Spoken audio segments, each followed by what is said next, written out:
Good morning friends. Income tax के cases की series में आज जो केस हम लोग डिस्कस करेंगे उस केस का नाम है Achal Kumar Agarwal versus principal commissioner of income tax and others.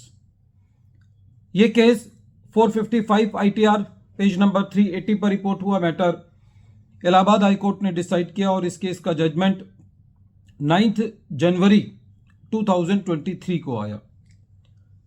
ये केस एसएससी द्वारा फाइल की गई एक रिट पिटीशन को लेकर के है। केस के फैक्ट्स थोड़े से टेक्निकल हैं।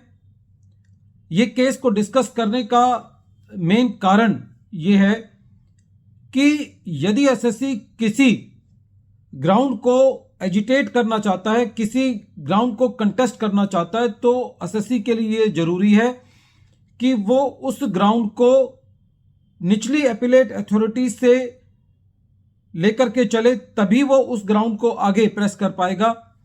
यदि एसएससी किसी ग्राउंड को फर्स्ट टाइम हाई कोर्ट में जाकर के या रिट पिटीशन में उठाता है तो ये बहुत संभावना है कि एसएससी के उस पॉइंट को कंसीडर ना किया जाए।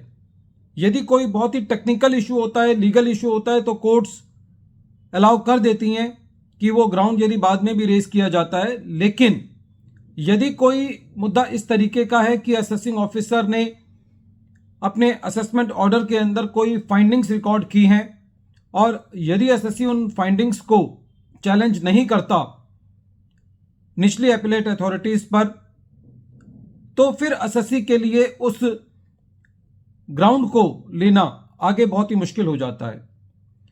इस केस के अंदर एसएससी का सेक्शन 147 के अंदर असेसमेंट ऑर्डर पास किया गया।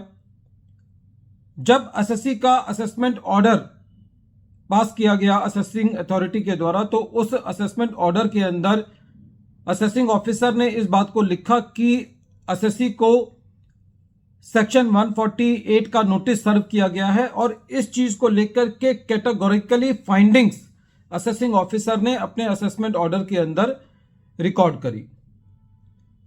जब असेसमेंट ऑर्डर पास किया गया तो एसएससी ने इस असेसमेंट ऑर्डर के अगेंस्ट नॉर्मल सीआईटी अपील वाले रास्ते पर ना जाकर के सेक्शन 264 के अंदर कमिश्नर के पास रिवीजन पिटीशन फाइल करी।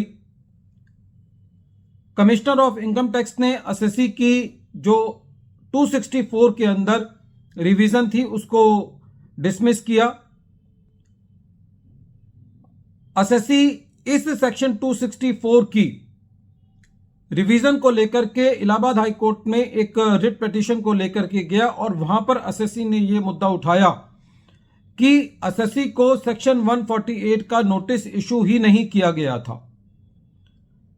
जब इलाहाबाद हाई कोर्ट ने रिट पिटीशन के अंदर इस बात को सुना तो इलाहाबाद हाई कोर्ट का यह कहना था कि एसएससी ने नीचे किसी भी फॉरम पर असेसिंग अथॉरिटी की इस फाइंडिंग को चैलेंज नहीं किया है कि एसएससी को सेक्शन 148 का नोटिस सर्व किया गया है और उसके लिए बकायदा असेसिंग ऑफिसर ने अपने असेसमेंट ऑर्डर के अंदर कैटेगोरिकली फाइंडिंग्स जो है वो नोट की हैं।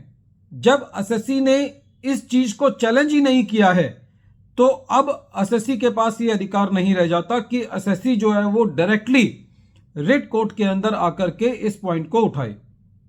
फ्रेंड्स, जैसा कि हम जानते हैं कि जो रिट कोर्ट है वो जनरली एडमिनिस्ट्रेटिव पावर्स में हस्तक्षेप करने के मामले में बहुत स्लो होती हैं। वो इनकम टैक्स की प्रोसीडिंग्स के अंदर जो रिट पिटीशंस दायर की जाती हैं जहां पर एडमिनिस्ट्रेटिव कंट्रोल की बात आती है या एडमिनिस्ट्रेटिव पावर्स की बात होती है, तो उनको जनरली कम एंटरटेन किया जाता है और जहां पर एसएससी अपने अधिकार को लेकर के सजग नहीं होता और उसने अपने ग्राउंड को पहले रेज नहीं किया होता, तो यह बड़ा मुश्किल है एसएससी के लिए कि वो अपनी बात जो है वो रिट कोर्ट से मनवा ले। इस केस का निष्कर्ष ये है कि जब एसएससी ने अपनी रिवीजन पिटीशन के अंदर असेसिंग ऑफिसर की इस फाइंडिंग को चैलेंज नहीं किया कि एसएससी को सेक्शन 148 का नोटिस जो है वो सर्व किया गया है, तो एसएससी इस पॉइंट को हाई कोर्ट में एक रिट पिटीशन के द्वारा नहीं लेकर के जा सकता।